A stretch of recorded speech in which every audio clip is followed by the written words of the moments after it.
J'ai postulé pour 4 de mes abonnés au Nouveau-Brunswick et ce que j'ai remarqué, c'est que leur lettre de motivation, leur CV, c'est de la merde, excusez-moi.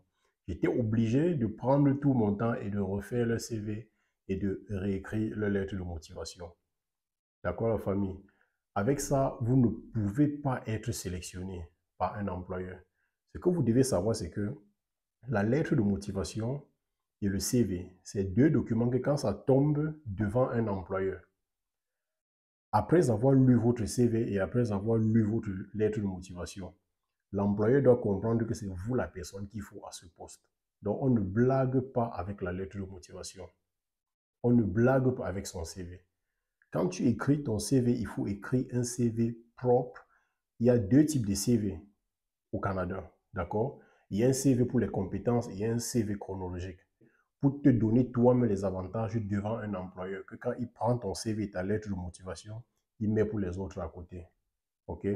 Donc, si c'est ta première fois d'arriver sur cette chaîne, abonne-toi, clique sur les cloches de notification pour ne pas rater les prochaines astuces que je vais donner.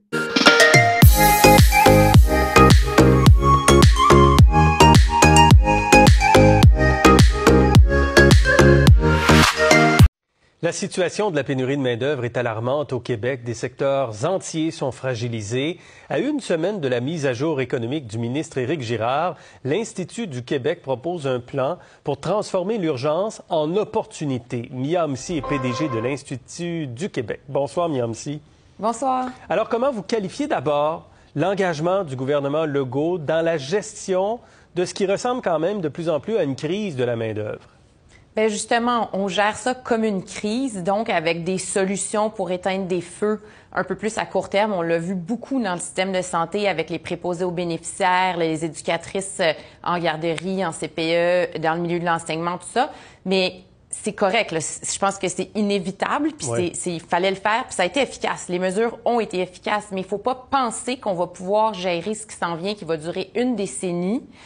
Avec juste des mesures aussi ponctuelles. Il y a vraiment une réflexion de fond qui doit être faite, puis on espère vraiment que la mise à jour qui s'en vient la semaine prochaine va être une opportunité de revoir un peu cette façon-là d'agir.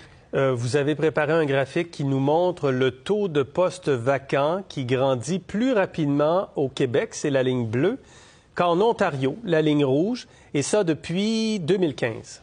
Exactement. Ce graphique-là est intéressant parce qu'il nous montre deux choses. D'abord, quand les données ont commencé à être compilées en 2015, le taux de postes vacants au Québec était autour de 2 il était autour de 3 en Ontario. Donc, il était inférieur. Mais en 2018, il y a comme un changement de tendance, une inversion. Et là, le Québec, il y a une augmentation de plus en plus rapide des postes vacants.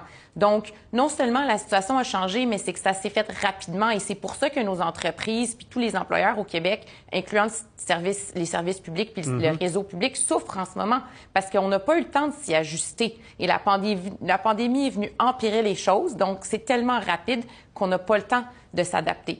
Il y a des causes structurelles à tout cela, principalement le vieillissement de la population. Exactement. Je pense qu'il faut vraiment regarder les causes de deux façons. Les causes fondamentales, les structurelles, donc les tendances lourdes qui étaient là avant, qui vont perdurer au-delà de la pandémie. Et le vieillissement de la population, c'est évident. Le changement de l'économie, donc il y a un virage numérique en cours qui s'est beaucoup accéléré, qui change le profil des compétences des travailleurs. Ça va être majeur au cours des prochaines années.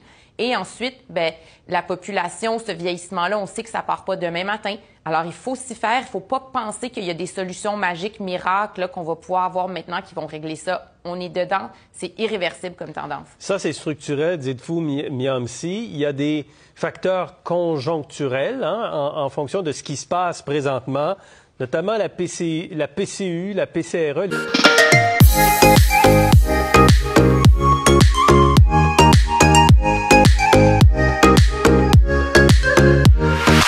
Les aides financières des gouvernements.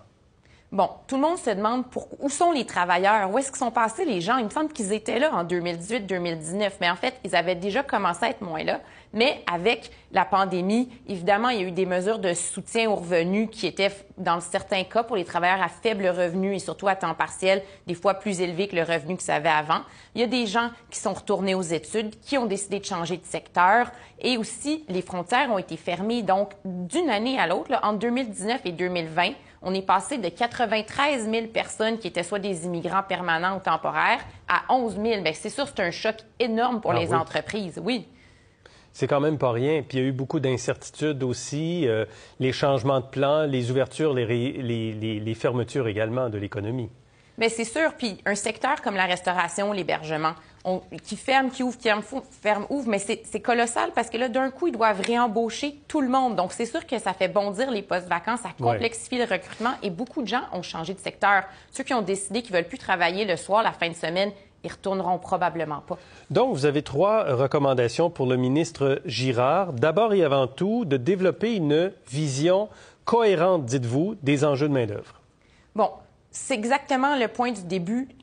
Pas éteindre des feux, puis pas penser que les immigrants, parce que les employeurs demandent beaucoup plus d'immigrants temporaires, permanents et tout, ni les personnes de 60 ans et plus qui, pour la majorité, ont quitté le marché du travail. Ça va pas être si simple de les ramener. Donc, il faut pas compter sur ces groupes-là pour nous sauver. Il faut aller beaucoup plus loin que ça puis avoir une vision intégrée et globale. Ça veut dire qu'il faut regarder. Il faut faire des prévisions, il faut voir où vont être les plus grandes tensions, les plus grands besoins par rapport aux services essentiels, par rapport au secteur de notre économie qu'on veut développer. Là, on entendait le premier ministre parler d'innovation, d'exportation dans la construction. On investit massivement, on veut développer l'électrification des transports. Il faut que le gouvernement pense à ces ressources-là, à la formation des gens. Donc, c'est pas à la pièce, c'est très global comme plan. L'organisation du travail aussi, c'est majeur, ça fait partie de ça. Je résume donc vos 3 recommandations. Vision cohérente des enjeux de main-d'œuvre, le développement économique qui doit être basé sur les talents, éducation, formation et développement des compétences. Donc, on verra, Miamsi, ce qui va rester de tout cela. La mise à jour économique est la semaine prochaine, présentée par le ministre Éric Girard jeudi prochain. Merci pour cette analyse ce soir. Merci à vous.